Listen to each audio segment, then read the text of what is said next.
Over the past maybe 50 or something odd years, there have been numerous debates as it pertains to who is the greatest basketball player to ever play the game of basketball.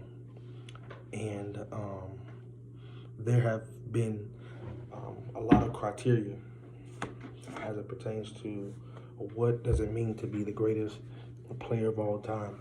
You know, over the years, the criteria has changed because of the times and because of the different players that have come on the scene. And so, in this talk today, my desire is to hopefully persuade you as to why I believe that LeBron James is the greatest basketball player this universe has ever experienced.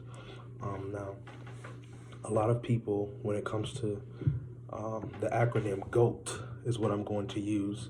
The acronym stands for greatest of all time. So if you hear me say GOAT, it means he's the greatest of all time. So LeBron James, let's start from his childhood career. His childhood, he grew up as a single in a single parent home, one mother in Akron, Ohio, December the 30th, 1984.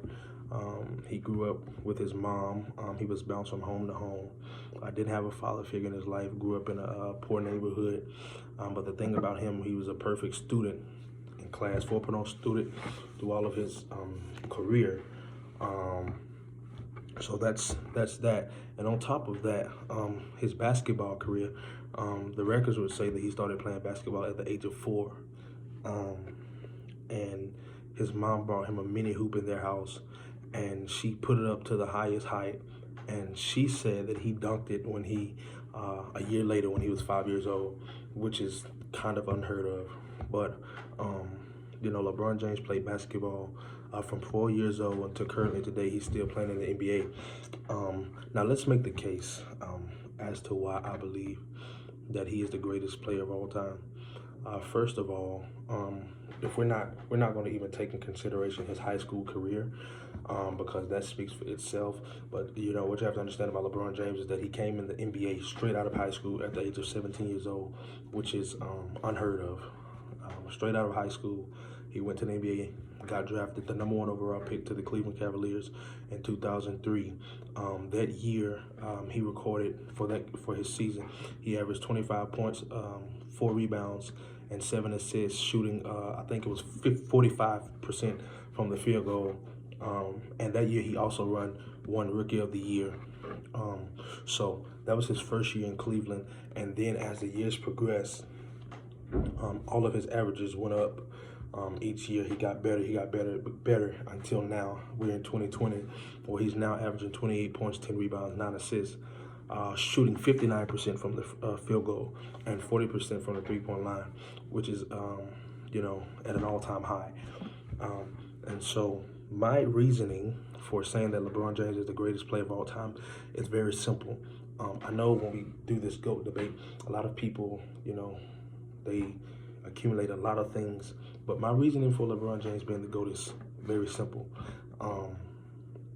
I believe that he is the most complete basketball player we have ever seen. When it comes to the game of basketball, he does every single thing good. And a lot of people are used to the Michael Jordans and the Kobe Bryants and the Larry Birds, the Will Chamberlains and the Bill Russells of the world. And those particular players, they were dominant at, one or two things. But LeBron James, he's just the epitome of what a basketball player is. He's a complete basketball player. He does everything well. Now, before LeBron James came on the scene, and before Michael Jordan came on the scene, people were saying that the greatest player of all time was Bill Russell. And the reason they were saying this is because Bill Russell went to the NBA championship 12 times and he won it 11 times. So they were saying he's the greatest of all time because he has more championships than anybody. Still to this day, he has more championships than anybody. So the greatest of all time used to be measured by how many championships you have won. But when Michael Jordan came on the scene and they saw that he was never going to get to 11 championships, they changed the criteria as to what it is to be great. So when Michael Jordan came on the scene, he won 6 championships. He was 6-0 in the finals, never lost in the finals, which is amazing. But when they realized that he was not going to eclipse 11 finals, they changed the criteria as to what it is to be the greatest player of all time. So it was no longer the number of championships you won. But when Michael Jordan came on, they changed it to, who's just the best player, who's just good at everything. And Michael Jordan was really good at everything. In the era he played in, he was head and shoulders above everybody he played against. I feel like Michael Jordan played in a league. I tell people all the time, I believe Michael Jordan was just before his time. There was nobody in that was as athletic as Michael Jordan. And he did play in a tougher era, as it pertains to physicality of the sport. But at the same time, the teams that he played, they were not as dominant or as good as the teams of today's NBA. So firstly, it was Bill Russell. Then it was Michael Jordan.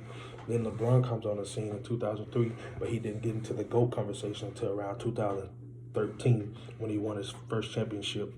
And they started considering him to be the greatest player of all time because of the totality of what he had done in the game. LeBron James has 4 league MVPs. He has 4 finals MVPs. And he also has won a championship. He's been to 3 different teams. He's won a championship on every team that he's went to. So the legacy that he leaves behind is that every place that he went to, he became a winner. And not only that, but his impact on a team, on a city, is unheard of, one like we've never seen before. Just to give you an example, when LeBron James was in Cleveland, they were legitimate title contenders every year he was there. When he left to go to Miami in 2010, they had the first pick in the NBA draft. And for some of you who don't know what that means, if you have the first pick, that means because your season was, to be quite frankly, not good at all. So he went from Cleveland. Cleveland went from being, a legitimate title contender when he left, having a lottery pick. He went to Miami. They went to the championship 4 straight years. LeBron James and the Miami Heat won 2 championships. Then he came back to Cleveland, and Cleveland went to the championship 5 straight years. That's unheard of. So LeBron James went to the championship 9 years in a row. Over that 9-year span, he won 2 in Cleveland. He won 2 in Miami, excuse me. He won 1 in Cleveland to the greatest team of all time, according to record. The Chicago Bulls, before the Golden State Warriors, they had the best record of all time, was 72-10. But the Golden State Warriors in 2016 broke their record and had a 73-9 record, and they went to the NBA championship and they played against LeBron James and the Cleveland Cavaliers, and they were up on them in the series, 3-1 games. And this is, when somebody's up in the NBA series 3-1, no team has never come back from a 3-1 deficit in the NBA Finals. But LeBron James and the Cleveland Cavaliers of 2016, they were the first team ever to come back from a 3-1 deficit to win an NBA championship. And so that also solidified him as being one of the greatest players of all time, if not the greatest player of all time. But here's my case with LeBron James, and I reiterate this again. When I look at the impact that he has on basketball, the impact that he has on a team, the impact that he has on a city, and the impact he has on the players around him, there's never been a player like LeBron James in the history of the game. We've never seen a player like that. And to top it off, LeBron James has been in the league now for 17 straight seasons. Now, there are people who've played in the league longer than that. The late, great Kobe Bryant, he's played 20 seasons. But if you look at LeBron James, there's nobody ever who's played at the level he's playing at for this long. LeBron James has been playing at an MVP level for 17 straight years, and he's 35 right now, and he's playing like he's a 25-year-old, and that's because he does the time to take care of his body. Records show that he spends $1.5 million on his body a year, and that lets me know that he takes his craft seriously, and he takes the upkeep of his body very seriously. He always, and the one thing about him, he always says that it's for his teammates. It's for, the people around him. He doesn't play the game for himself. He plays for his teammates. And to me, that is another case that I can make that makes him the greatest player of all time. So as I said, the determining factor for me as to who the greatest player of all time is very simple. When I look at the game of basketball and I look for a complete basketball player, when you look for somebody who can do every single thing as it pertains to basketball well, the one person that you can not look over is LeBron James. He does everything well. If you want a winner, get LeBron James. If you want somebody who can dunk, get LeBron. You want somebody who can shoot, get LeBron. You want somebody who can, rebound the ball, assist the ball, steal, whatever you want, get LeBron. So my closing remarks is he's the greatest player of all time. And quite frankly, to me, I don't believe it's close. Some people think it's close. I don't believe it's close. I think he's the greatest player of all time by a wide margin.